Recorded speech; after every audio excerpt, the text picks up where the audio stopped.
Well, if you've been a long-time viewer of Pop, you would know that last year around this time we did a video, separate videos of the best of the half year, the worst of the half year, and our most anticipated movies for the rest of 2014. Obviously last year was 2013, but still. Fact remains. So we're going to do it again this year.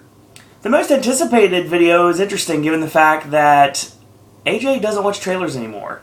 So his anticipation is a lot different than it used to be.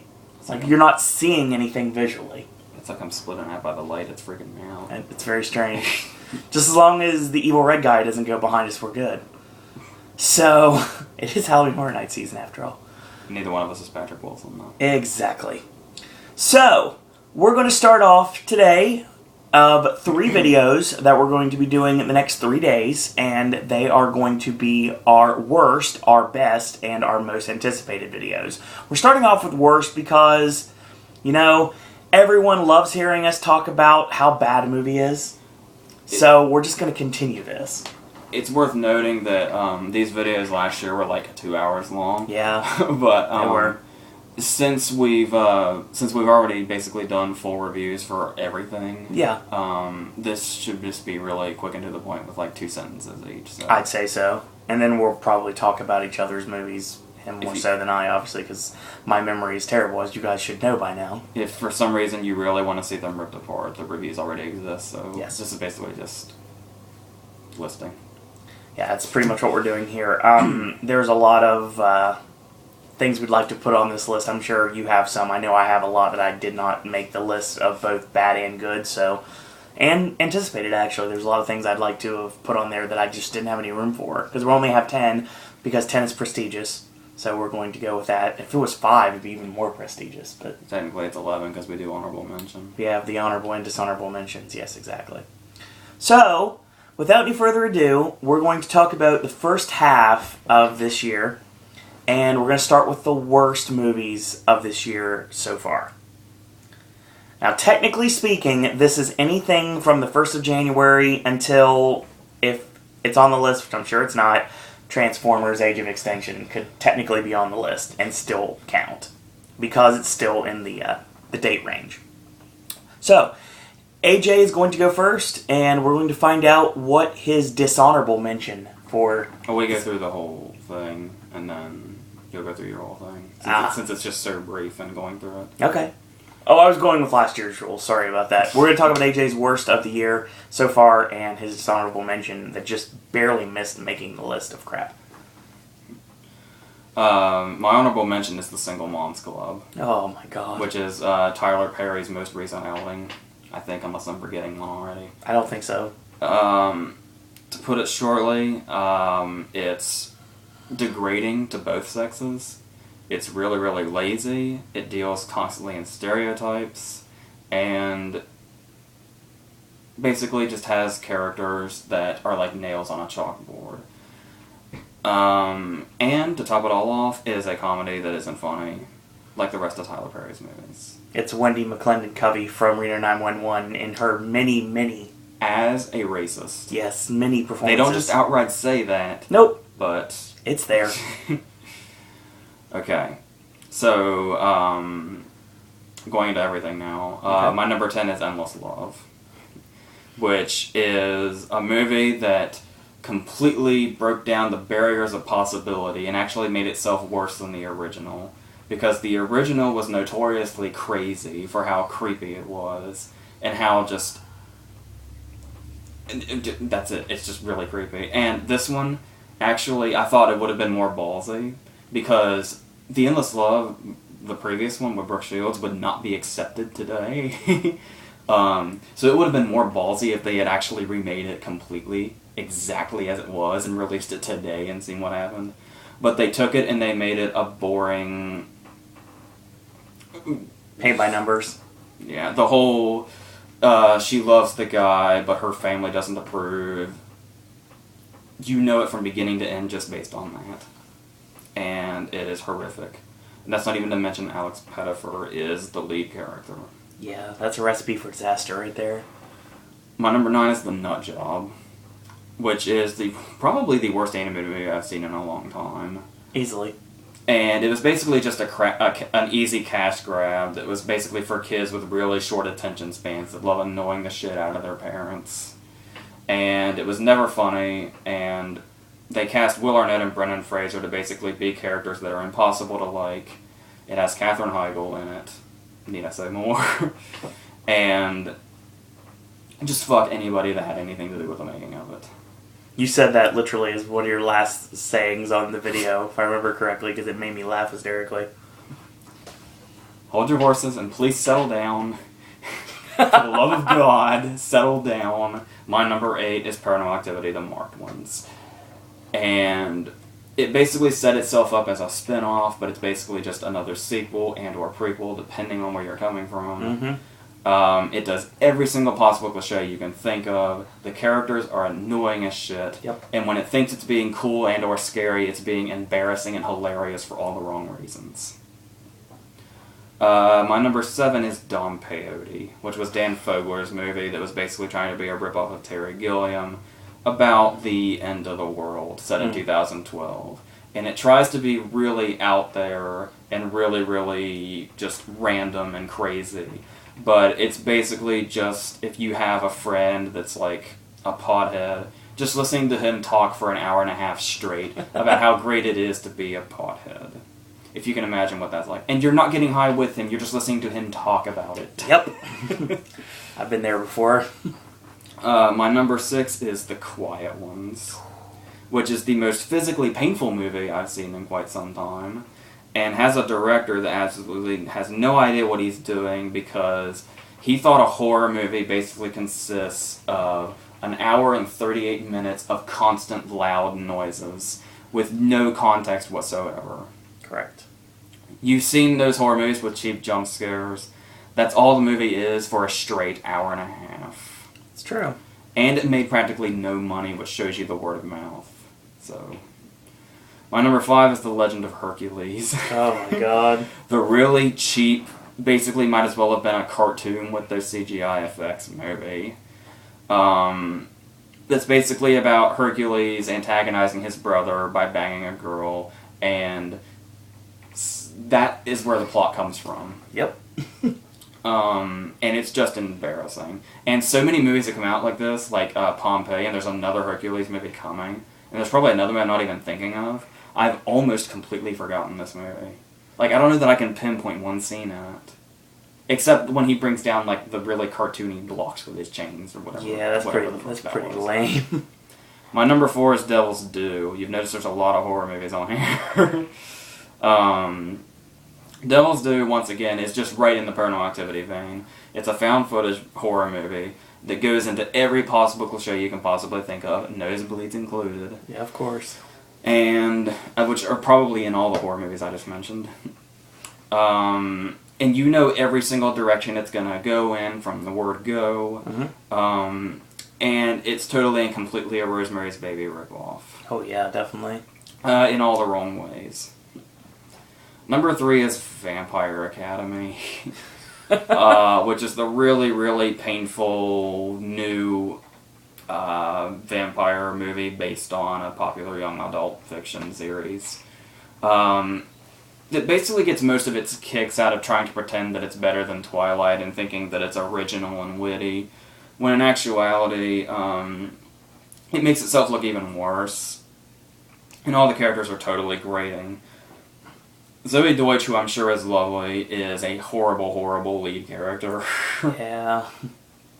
And they use a lot of wasted talent, like Gabriel Byrne and Olga Erlingo. And, like I said, I believe I said this before, the ultimate sin where they make Sarah Hyland, of all of them, the ugly girl of the group, which just makes no sense. And yeah, it's just, it's one of those movies that just basks in how clever it thinks it is when it's anything but. My number 2 is Walk of Shame. Oh. Which is the extremely horrifically sexist, unfunny movie with Elizabeth Banks as a reporter who basically has to walk around LA and get into all kinds of trouble because she had a one-night stand and won't take 2 seconds to go back into the guy's apartment to get her phone. And then tries to deliver a message at the end about how you shouldn't feel shame about the shameful things that you do. Or some bullshit like that.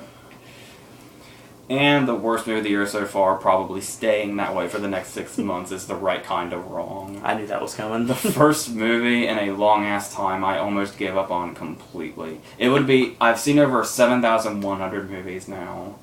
The Right Kind of Wrong is the first movie I almost turned off and never went back to. I've at least gone back to every movie eventually that I've turned off. True. I was almost ready to get up from this one and leave entirely if I didn't, have the review to do for it.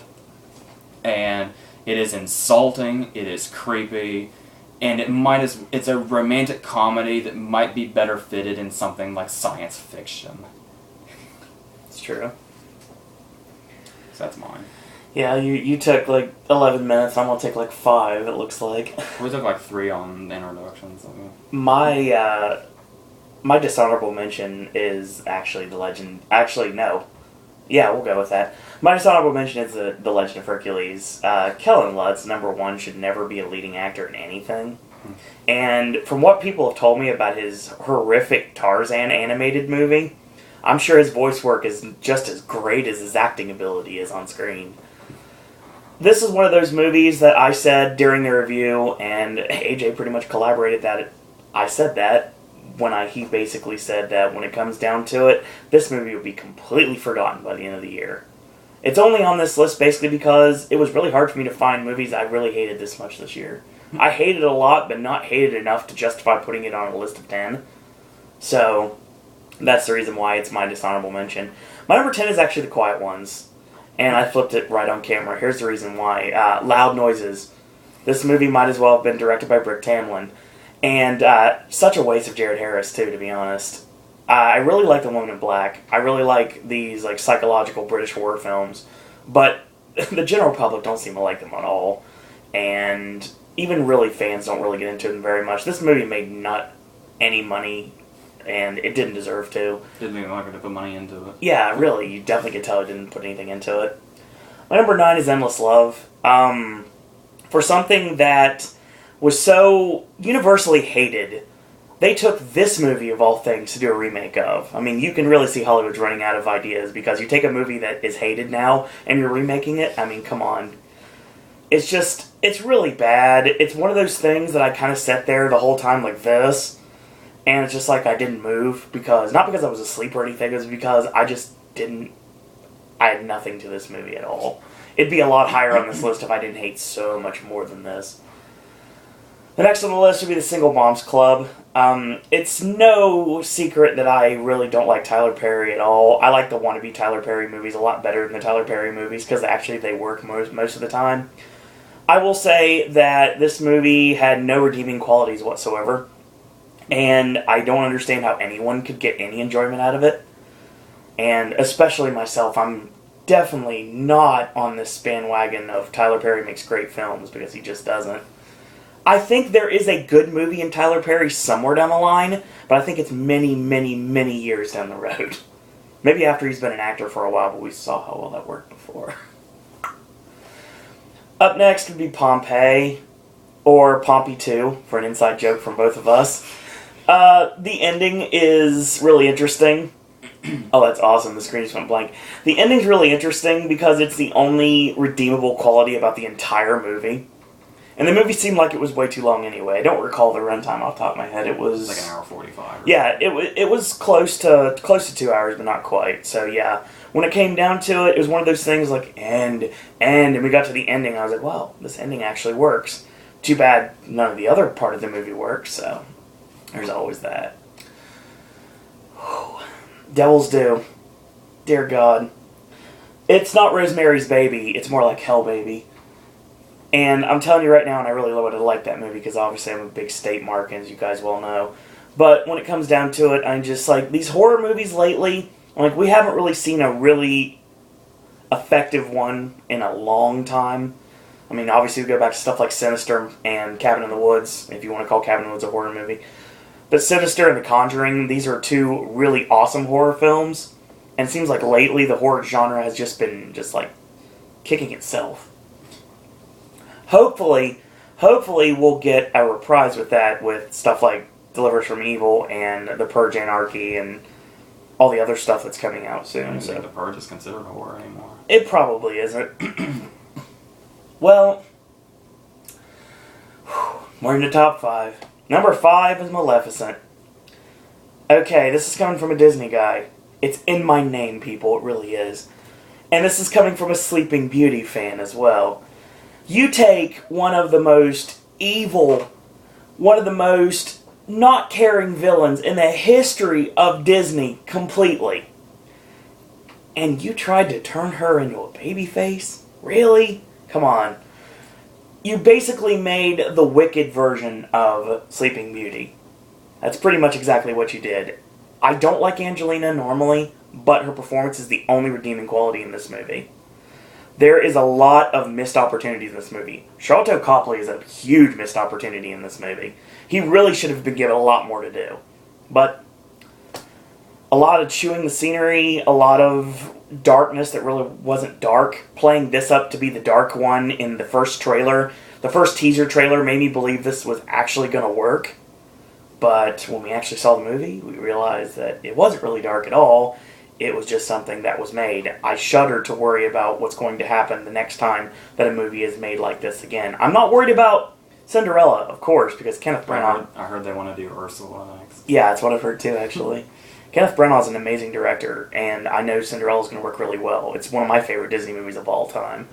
And I know it's going to work, but if we get something like this again, I don't want any more Burton knockoff movies. Please.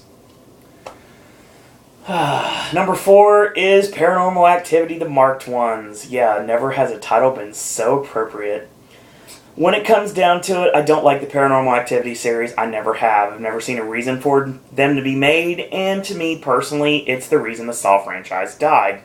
Because they forced them to make the Saw movie they didn't want to make, so they could make the PA movie. Kind of like the Michael Bay situation with Pain and Gain and Transformers.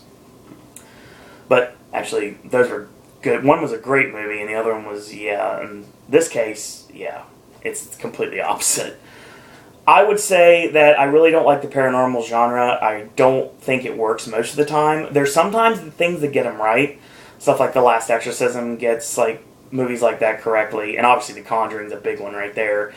Stuff like that gets it right, but Paranormal Activity movies, whether you want to call it a sequel or a prequel or taking place during the same time, you can say that about all of it. And it's weird seeing a Paranormal Activity movie that involves time travel, in sorts. I guess.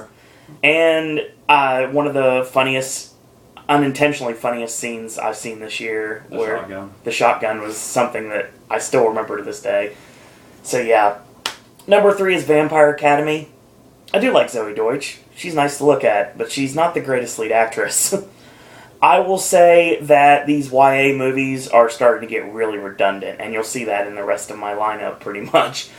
When it comes down to it, I really would think that Vampire Academy just missed the mark. I mean, it should have been maybe years ago when people cared about it. Even its fans didn't seem to really care anything about this movie. It didn't make any money either. Exactly, and that means there's not going to be another one, so this is going to be another Golden Compass, folks. Number 2 is Divergent. And everyone knows I love Shailene Woodley, and I've been trumpeting her since day one. But when you try to rip off different young adult novels in the complete wrong way, it's just enough for disaster. I mean, I don't know why people like this at all. I don't know why that sequels have been greenlit already. I understand that it has its audience, and I know for a fact it has its audience because it did tremendous business in my theater. And I know it did tremendous business. That's the reason why it actually got its sequels. But I never got this. I didn't get why this movie was so successful at all. Not only are the sequels being greenlit, they're already being cast, too. This isn't the Hunger Games. It's trying to be, in many ways, but it's not the Hunger Games. And it's not going to be your YA franchise going to take us into the next millennium or anything like that. And it's not the Maze Runner either, so I mean, that's another thing we can't really talk about for another month or so. I feel weird saying this. I really do. And I'm sure you look at that list and you're like, huh? But I can honestly say, right now, there's no personal bias here. There's nothing about it at all that would get me to say this otherwise. There's not anybody in it I hate. There's not really a reason why I should be saying this, but you know, when it comes down to it, there was only one thing that was going to be number one right now. For me, personally, at this very moment, the worst movie of 2014 is The Nut Job. And, you know, I feel weird saying that, because I'm such a big fan of animated films, but the animated movies lately have just been so underwhelming. You hit something really huge like the Lego movie, and then you go into something like this. I mean, it's... This came first, actually. Well, I mean, you hit with something like the Lego movie, and then you hear about something that was going to do so well, and the trailer was awesome and everything, and you're watching the trailer. Actually, I believe I put the trailer on The Nut Job, if I remember correctly. But when it comes down to it, it's just like so many underwhelming animated films this year, and right now, Will Arnett is just unbearable in this movie. We talk about him as Batman in the Lego movie, which somewhat worked, but he's still just as big of a toolbox as he is in all his other roles. I just do not like this movie at all, and I really feel really sorry for any of the parents out there that were forced to sit through this, especially more than once. I really hate this movie, and I don't know if it's going to end up on the worst list for the year, because I see a whole lot of garbage coming down the pike, but at least for the time being, I'm going to say that the worst movie of the half year is The Nut Job. So, agree with us, disagree with us, leave a comment, tell us what you think, and give us your opinions for the best, worst, and most anticipated for this year and the half year in this situation. Join us tomorrow. We're going to talk about best movies of the half year, and I have a feeling AJ and I are going to be somewhat similar because we have a lot of the same taste this year, but not completely. And our most anticipated video is coming up on Sunday to go along with our brand new Versus, which was given to us by a viewer earlier this week. So, AJ, any parting words?